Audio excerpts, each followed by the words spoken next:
decide what values as a culture we want to spread.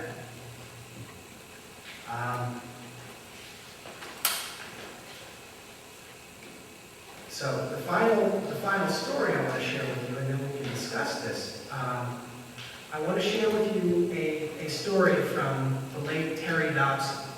Terry Dobson was one of the first American students to train in the martial art of Aikido as a live-in student of the founder.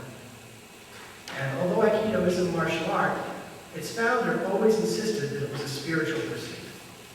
So this story is called A Kind Word Turneth Away Wrath.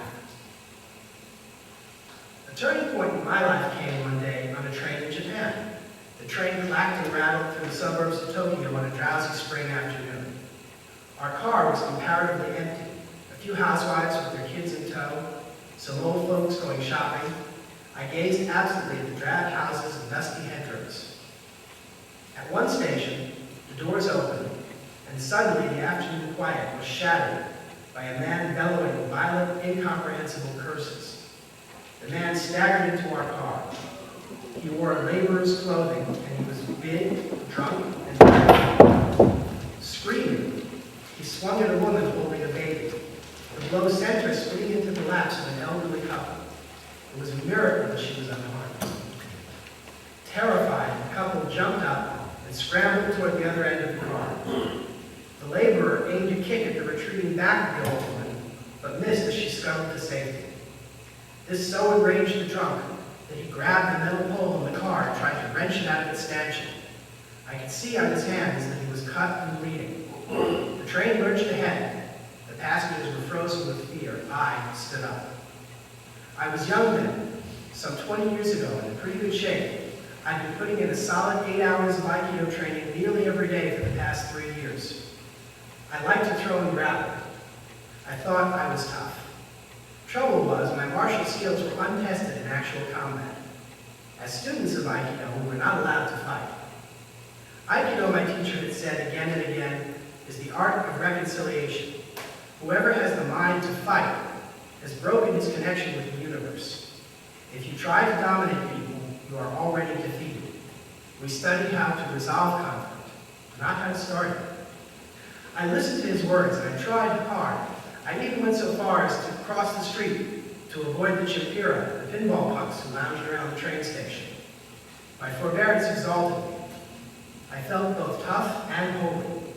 In my heart, however, I wanted an absolutely legitimate opportunity whereby I might save the innocent by destroying the guilty. This is it, I said to myself, getting to my feet. People are in danger. If I don't do something fast, they will probably get hurt.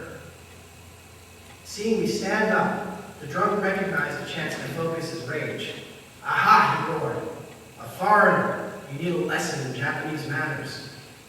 I held on lightly to the commuter strap overhead and gave him a slow look of disgust and dismissal.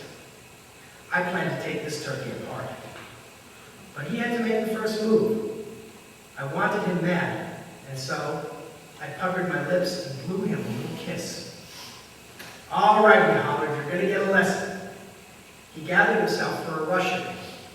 A split second before he could move, someone shouted, hey! It was ear splitting. I remember the strangely joyous look and quality of it, as though you had been looking for a friend diligently and suddenly had just found him. Hey! I wheeled to my left. The drunk spun to his right. We both stared down at a little old Japanese man. He must have been well into his 70s. This tiny gentleman sitting there in his immaculate kimono. He took no notice of me, but beamed delightedly at the laborer, as though he had a most important and most loving secret to share. Come here, said the old man, in an easy vernacular, beckoning to the drunk. Come here and talk with me. His hand waved lightly. The big man followed as if on a string. He planted his feet belligerently in front of the old gentleman and roared above the clacking wheels. Why the hell should I talk to you? The drunk now had his back to me. If his elbow moved so much as a millimeter, I'd drop him in his socks.